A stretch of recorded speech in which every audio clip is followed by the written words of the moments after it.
House National Economic Council Director Larry Kudlow. He joins us from Saint-Jean-de-Luz, France. Good morning, Larry. Good morning, Margaret. Thank you.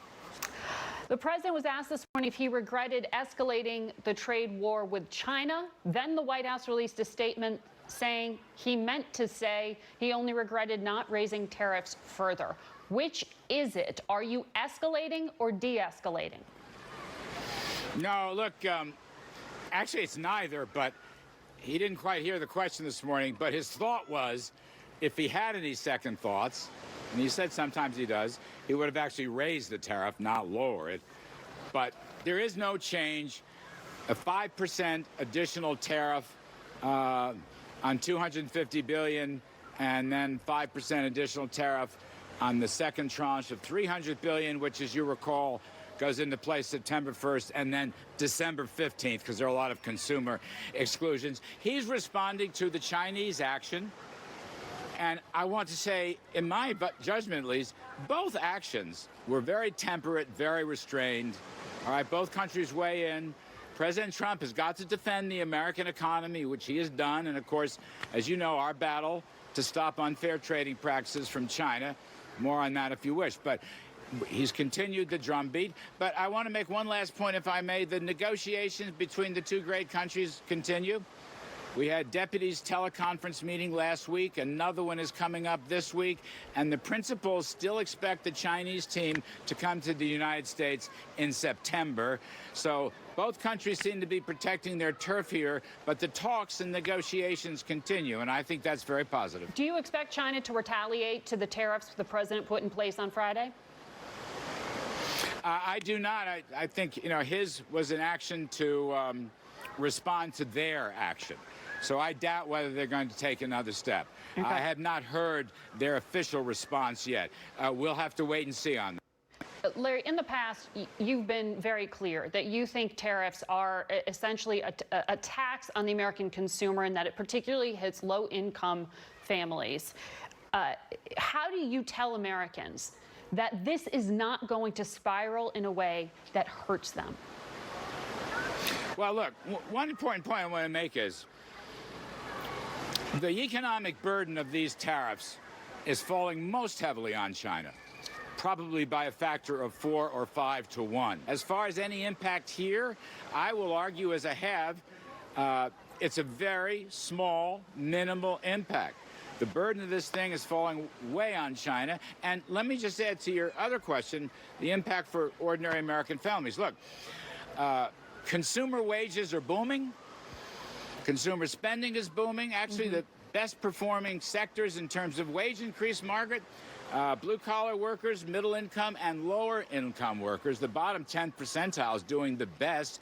And our tax cuts have actually provided at least, I don't know, $2,500, $3,000 less taxes, lower tax liabilities on ordinary average American families. So the net is the tax cuts, in my judgment, far outweigh very small harm regarding the tariffs. And look, the president, again, he has got to defend the American economy. Sure, Chinese but trading Larry, practices and IP theft have done great damage to certain sectors of our economy. Which and is the president why, is determined to defend it and change it. Which is why so many people support the idea of getting tough with China, but they're worried that you're actually going to damage American businesses. I'm looking at statements from the Retail Industry Leaders Association just on Friday. Mr. President, we implore you to end this trade war before the damage is irreversible. National Retail Federation, it's impossible for businesses to plan for the future. How and where does this end? Larry, this is the business community saying this.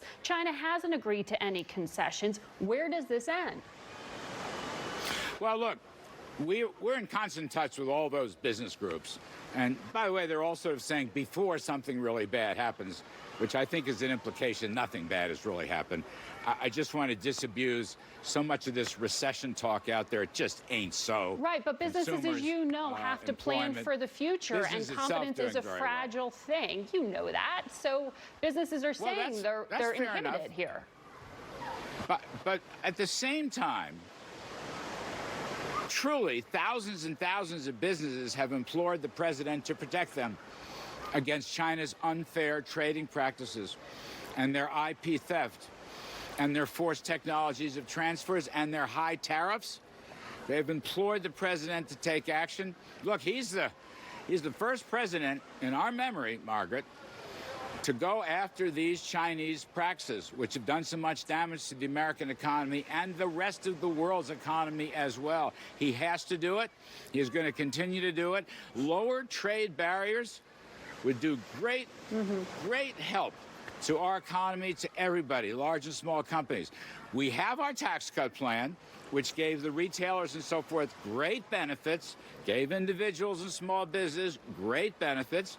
And we are looking, as I said earlier last week, there's a tax cut 2.0 study going under my aegis.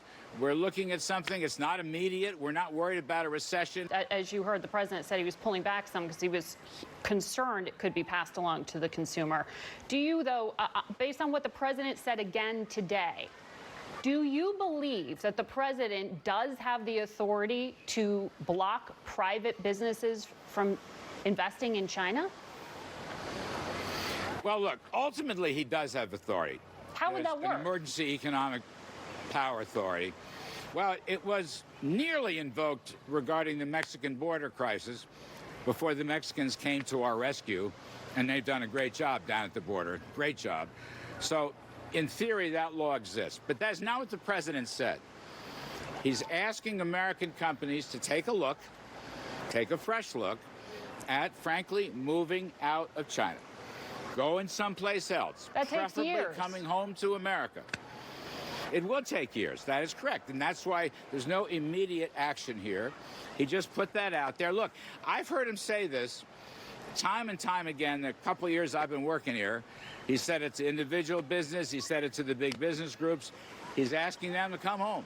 Come back home to America. We're giving you low taxes and low regulations and an entrepreneurial environment.